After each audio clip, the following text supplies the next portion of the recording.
और बंसी बंसो बड़ी नहीं, राम कृष्ण सुनाम।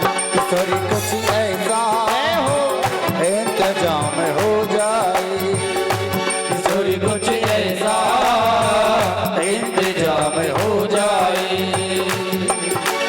श्री राधे जय श्री राधे जय जय श्री राधे, श्री राधे श्री राधे राधे श्री राधे, श्री राधे श्री राधे श्री राधे श्री राधे।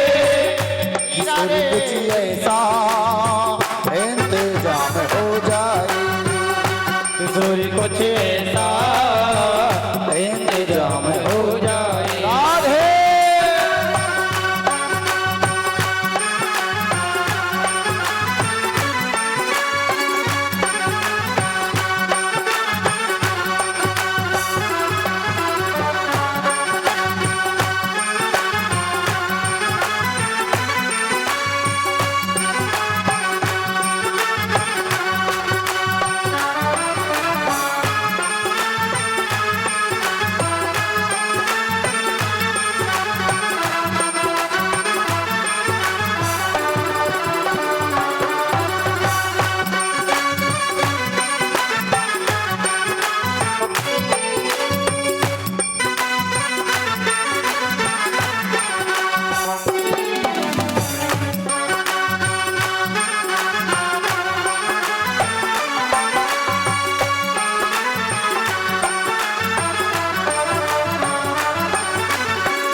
राधे तुम बड़ भागनी कौन तपस्या की, राधे तुम बड़ भागनी कौन तपस्या की।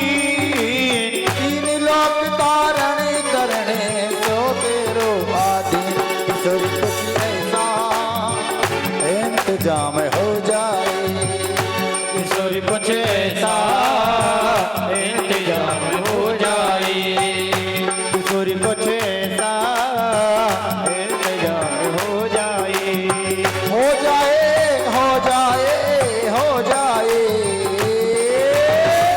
किशोरी कुछ ऐसा इंतजाम हो जाए, किशोरी कुछ ऐसा इंतजाम हो जाए।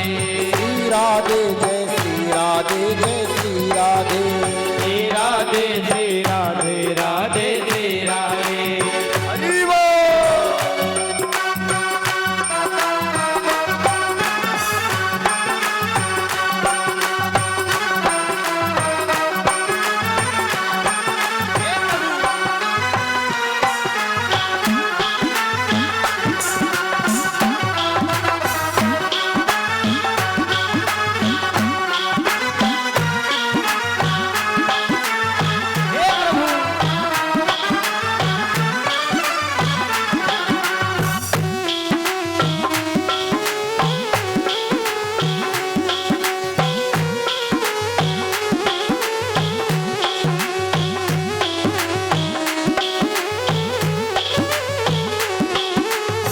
वृंदावन की जेल में मुक्ति रही बलखाय, वृंदावन की जेल में मुक्ति रही बलखाय। मुक्ति कहे गोपाल से मेरी मोक्ष बता, मुक्ति कहे गोपाल से मेरी मोक्ष बता। किशोरी कुछ ऐसा इंतजाम हो जाए, इंतजाम हो जाए।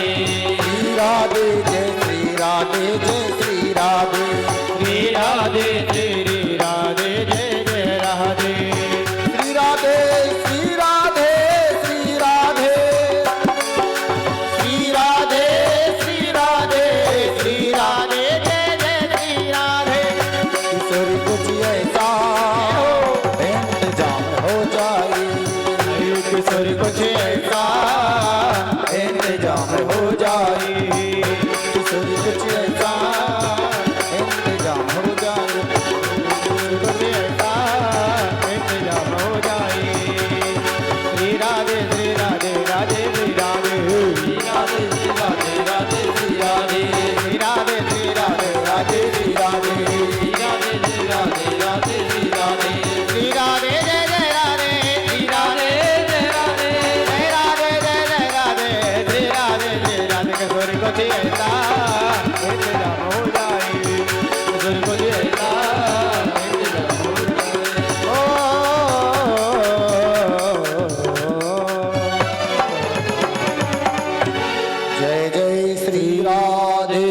श्याम। जय जय श्री राधे श्याम। जय जय श्री राधे श्याम।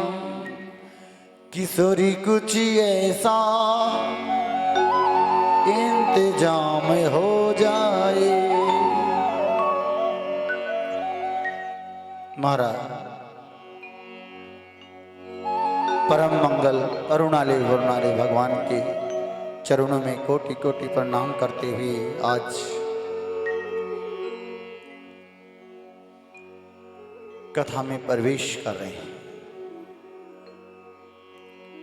आनंद में भगवान की कथा का भाव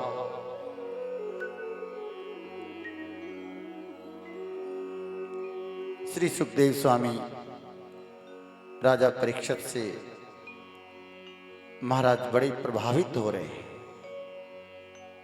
और परीक्षित से कह रहे हैं, परीक्षित तुम्हारा कितना बड़ा सौभाग्य है कि भगवान की कथा सुनने के लिए एक भारत के सम्राट तुम ही हो प्रथम, जिसने श्रीमद् भागवत कथा का महाराज अधिकारी मिला है, सुनने वाला। अगर तुम्हारा जन्म नहीं होता और तुम नहीं आते तो ये भागवत रूपी अमृत किसको मिलता। परमात्मा ने कितनी अद्भुत लीला की है परीक्षित। मनुष्य देही देना, ये 5 तत्वों का शरीर देना और इसमें आत्मा का प्रवेश करना और आत्मा से परमात्मा को मिलाने का मार्ग मेरे ठाकुर ने दिया है।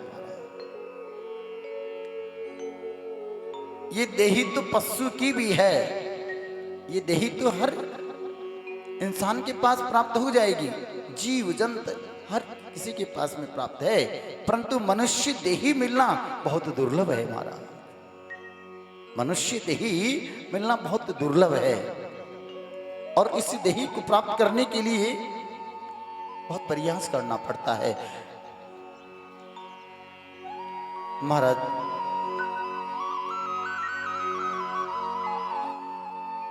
कितना जतन करते हैं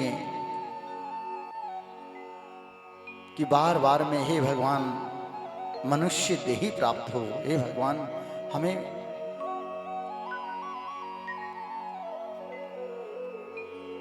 उस परमात्मा का दर्शन करने का अवसर प्राप्त हो। लेकिन फिर भी ये जीव संसार में आकर के भटक जाता है, संसार में आकर के जीव भटक जाता है और भटकने का कारण यही होता है जीव का कि अभिमानी हो जाता है।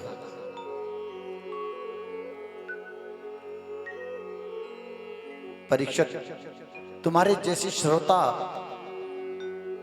आज तक मैंने कहीं नहीं देखा है। परीक्षित मंद मंद मुस्कुराते हुए सुखदेव जी से कहते हैं, गुरुदेव आप जैसे गुरुओं का सानिध्य प्राप्त हो जाए फिर भला उसे कौन रोक सकता है परमात्मा से मिलने से। गुरु के बिना परमात्मा का मिलना संभव नहीं है। गुरु ही तो परमात्मा से मिलाता है। परंतु महाराज बड़े बड़े संतों ने एक बात कही है, मूर्ख की संगति से ज्ञान घटे और ध्यान घटे तिरिया चितलाए। मूर्ख की संगति से ज्ञान घटे और ध्यान घटे तिरिया चितला।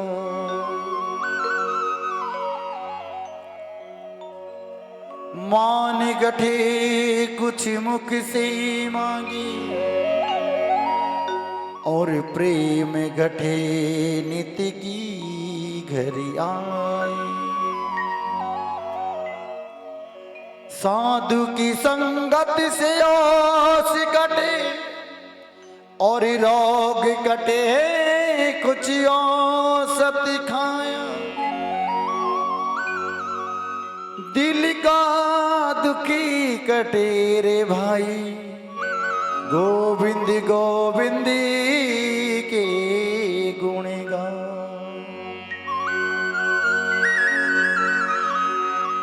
मूर्ख की संगत से ज्ञान घटे, ध्यान घटे तिरिया चित लाए, और मान घटे कुछ मुख से मांगी, प्रेम घटे नित की घर आए। साधु की संगत से ओस कटे, और रोग कटे कुछ औसत खाएं, और ये दिल का दुख कटे रे प्यारे, गोविंद गोविंद के गुण गाए। भीतर की जो वेदना है ना, जो पीड़ा है, वो गोविंद के कीर्तन से, गोविंद के भाव भजन से। अगर शरीर पे कोई घाव लग गया तो मलहम लगाने से ही ठीक होगा, लेकिन आत्मा पे जो घाव लग गया वो तो परमात्मा से मिलने से ही समाप्त होगा भाई। परीक्षित, तुम में इतना बड़ा एक घाव रूपी फोड़ा तुम्हारे पास में प्रकट हो गया था कि मैंने संत का अपमान किया, और संत के अपमान के कारण से तुम्हें बहुत बड़ी महाराज पीड़ा हो गई। अब इस घाव को कैसे भरा जाए? मैंने एक छोटे से क्रोध के कारण से कितना बड़ा अपराध कर दिया। जीवन में कभी भी व्यक्ति को क्रोध नहीं करना चाहिए। ये क्रोध रूपी अग्नि व्यक्ति को बर्बाद कर देती है। ये क्रोध एक क्षण आता है, एक मिनट में महाराज सब कुछ समाप्त कर देता है। इसलिए क्रोध जीवन में कभी लाना ही नहीं चाहिए। क्रोध से शरीर का भी नुकसान होता है और मानसिकता भी समाप्त होती है। इसलिए क्रोध जीवन में नहीं आना चाहिए। रुक्मी को बड़ा क्रोध था कि मेरी बहन का विवाह भगवान श्री कृष्ण से नहीं, शिशुपाल के साथ में मेरी बहन का विवाह होना चाहिए, और भगवान से बड़ी देशता रखने लगा, बड़ा विरोध रखने लगा। लेकिन महाराज, लक्ष्मी तो भगवान नारायण की होती है, नारायण के सिवा और कोई दूसरा कैसे उसको अपना सकता है? परीक्षित, भगवान का जब विवाह हुआ तो शांति से नहीं हुआ है। भगवान का विवाह भी बड़ा महाराज कष्टदायक हुआ है। बड़ा विघ्न आया है भगवान के विवाह में भी। कोई भी कार्य कर लो, पहले उसमें विघ्न आए बिना नहीं रहता है। विघ्न तो प्रारंभ हो ही जाता है, लेकिन उस विघ्न को समाप्त करने के लिए अपने आप को शांत करना पड़ता है। अगर 24 घंटा किसी को क्रोध आता रहे तो वो नहीं जाने कितनी अपराध कर दे, कितना महाराज नुकसान कर दे।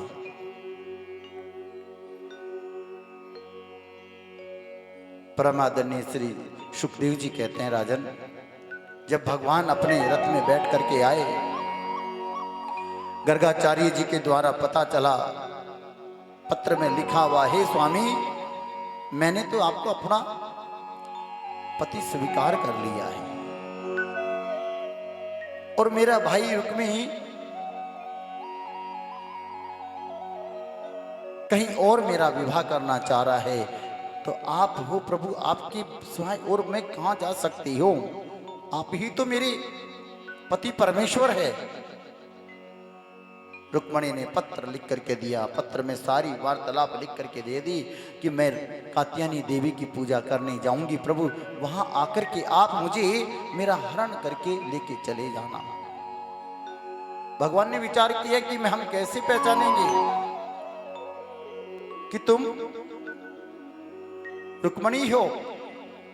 महाराज, रुक्मणी ने लिख दिया, मेरे हाथ में एक कमल का पुष्प होगा, आप समझ जाना स्वामी कि मैं ही रुक्मणी हूं, मैं ही रुक्मणी हूं। कार्तिक के महीने में है ना, यमुना जी स्नान करके जब माताएं कात्यायनी देवी की पूजा करने के लिए जाते हैं। यहाँ वृंदावन में ऐसी परंपरा है कि यमुना का स्नान करके फिर कात्यायनी देवी के मंदिर में जाकर के अपनी मनोकामना पूर्ण करने के लिए वरदान मांगती है। तो आज सारी संघ की सहेलियों के साथ में रुक्मणी जी कात्यायनी देवी के मंदिर में गई। आप भी गए हो कात्यायनी के मंदिर में, यमुना जी के किनारे?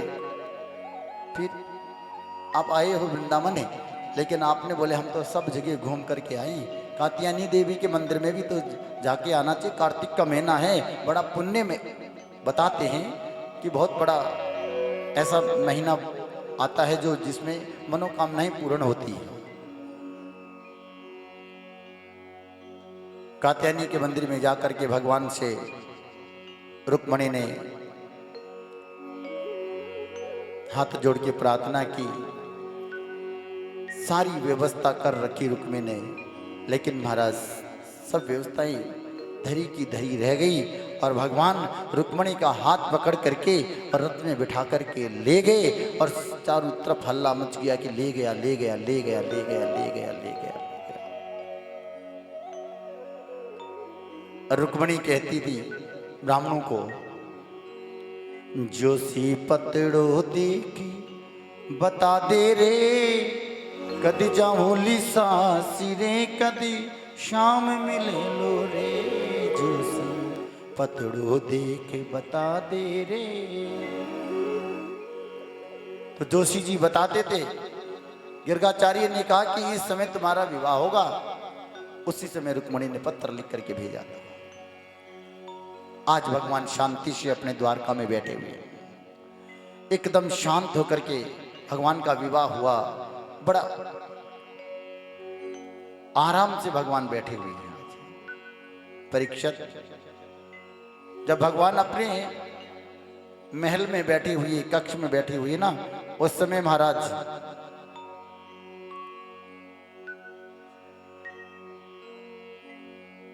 बलराम भैया बैठे हुए हैं, इधर महाराज भगवान श्री कृष्ण बैठे हुए हैं और कह रहे हैं देखो एक बात बताऊं। बोले क्या? परीक्षक कहने लगे, गुरुदेव एक बात बताऊं कि हम सोचते कि हमारे जीवन में कष्ट आता है, क्या भगवान के जीवन में भी कष्ट आया है? लेकिन भगवान के जीवन में कष्ट आया ना, तो भगवान ने महाराज कभी निराश होकर के नहीं बैठे।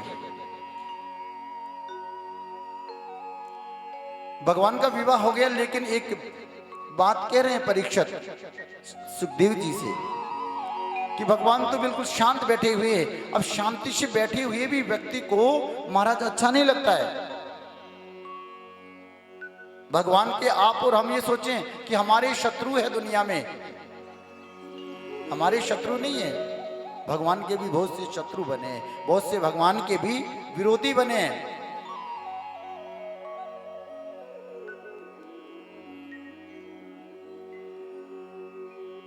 एक पैसा कमाता है आदमी, उसके लिए भी महाराज व्यक्ति सोचता है ये पैसा कहां से आ रहा है, इतना पैसा कहां से लेकर के आ रहा है। पहले तो ये 1 रुपए का काम करता था, आज ये हजारों रुपए कमा रहा है। अपने परिश्रम से व्यक्ति आगे बढ़ने की कोशिश करता है, लेकिन उसके भी दुश्मन बन जाते हैं। पहले तो एक छोटी सी गाड़ी में घूमता था, आज तो बड़ी गाड़ियों में घूम रहा है। पहले छोटे से मकान में रहता था, आज तो बहुत बड़ी बड़ी बिल्डिंग बना करके रह रहा है। कोई कारण नहीं है किसी का, किसी से कुछ लिया नहीं, किसी से कुछ दिया नहीं, लेकिन शत्रुता हो गई। आदमी अच्छा कपड़ा पहन रहा है, अच्छा भोजन कर रहा है, अच्छी तरीके से रह रहा है, तो पड़ोसी ही उसका दुश्मन हो जाएगा। इसके पास इतना पैसा कहां से आ रहा है, ये क्या कर रहा है, जबकि उसका कोई लेना देना कुछ नहीं है। व्यक्ति के भीतर ईर्ष्या पैदा हो जाती है बिना कारण।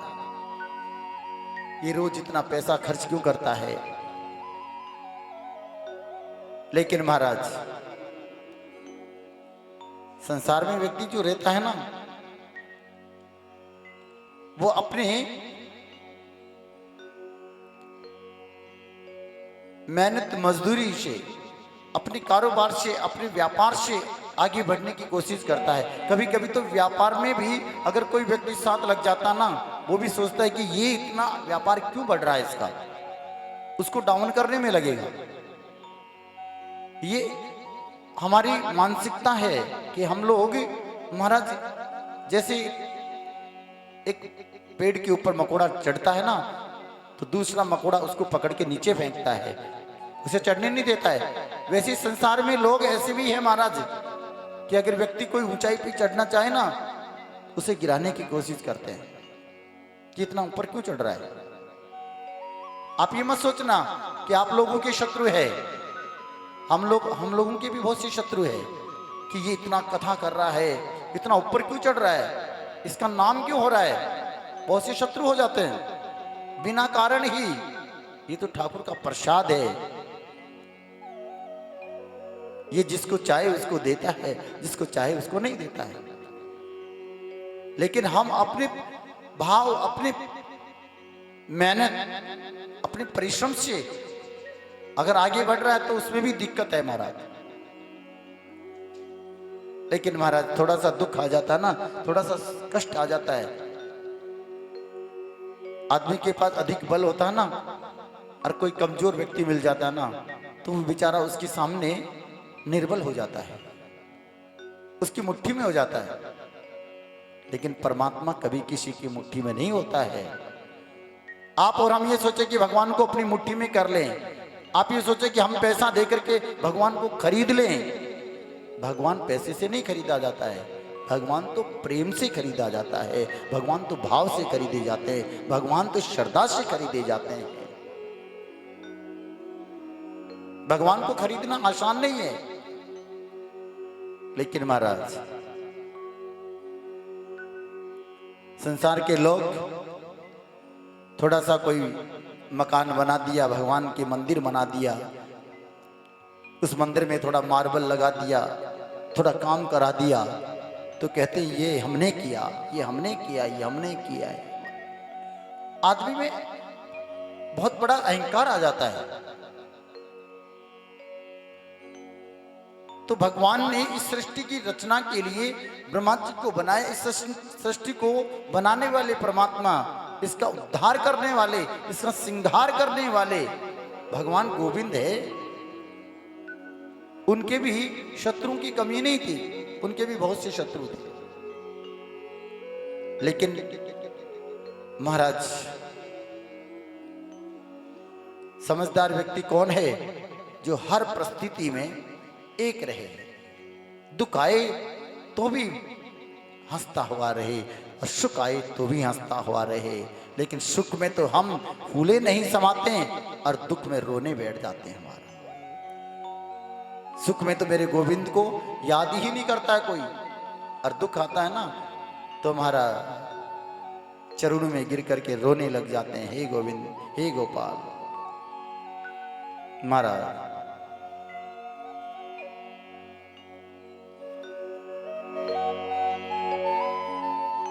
दुख में तड़पो मती,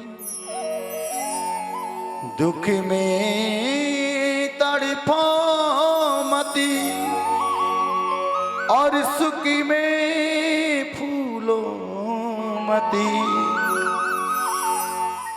प्राण जाए मगरी मुरली वाले को भूलो मती। दुख में तड़पो मती, सुख में फूलो मती। प्राण चले जाए लेकिन मुरली वाले को भूलो मत। महाराज यूं तो क्या क्या नहीं, जिनको तरसती है मेरी अखियां, वो तमाशा नजर नहीं आता। झोलियां सभी की भर दी जाती है, वो देने वाला नजरी नहीं आती। जय जय श्री राधे श्याम। आज रुक्मणी ने पहले पुत्र को जन्म दिया है परीक्षित, और पहले पुत्र का नाम है प्रद्युम्न। भगवान ने रुक्मणी ने पहले पुत्र का नाम प्रद्युम्न रखा, जिसके जीवन में प्रकाश हो, यश हो, कीर्ति हो, उसका नाम प्रद्युम्न। भगवान के 5 पुत्र हुए, प्रद्युम्न, प्रकुष्ठ, धूम्र, महाराज। लेकिन भगवान का एक शत्रु है, सम्रासुर नाम का राक्षस। वो भगवान से देश न रखने वाला, भगवान से विरोध करने वाला। उसके मन में बड़ी ईर्ष्या पैदा हो गई कि भगवान का नाम, इतनी बड़ी कीर्ति फैल रही है।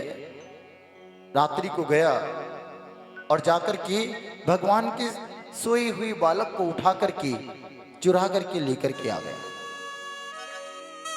और चुरा करके लेकर के और महाराज जी उसे सरोवर में फेंक दिया। उसी सरोवर में मैं ग्वाल में बन जाऊं, कान्हा मेरो गाय चरावे, मैं ग्वाल में बन जाऊं। हरे चुपके चुपके गाय चरावे, रंग रंग में रंग जाऊं। पीछे पीछे चुपके चुपके गाय चरावे मस्तानी बन जाऊंगी, मस्तानी बन जाऊंगी, बन जाऊंगी, मस्तानी बन जाऊंगी, कान्हा की दीवानी बन जाऊं, मोहन की दीवानी बन जाऊंगी।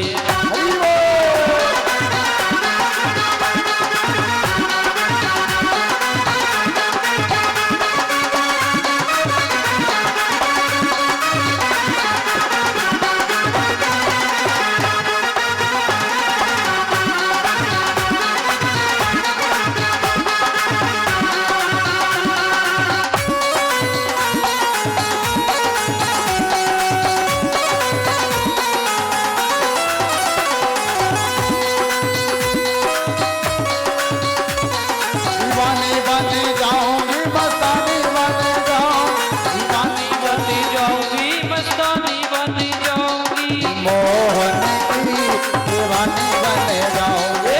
मोहन की दीवानी बन जाऊंगी। राधे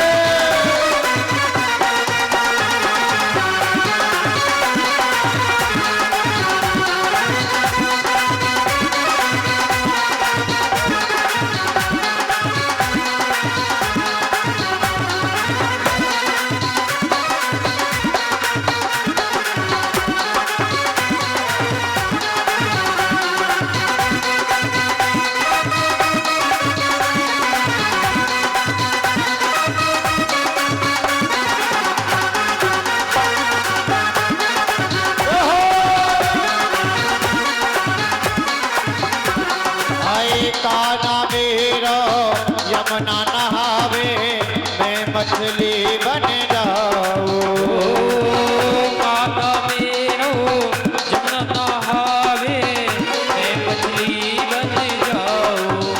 आए कान्हा मेरो यमुना नहावे, मैं मछली बन जाऊं।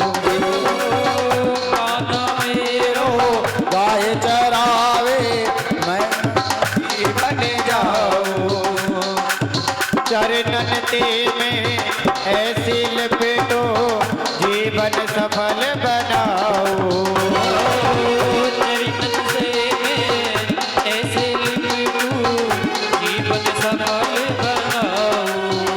ये भगतानी बन जाऊंगी, भगतानी बन जाऊंगी, मस्तानी बन जाऊंगी, भगवानी बन जाऊंगी, कान्हा की दीवानी बन जाऊंगी। मोहन की दीवानी बन जाऊंगी। राधे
अरे बोलो तो सही, आज की बात है।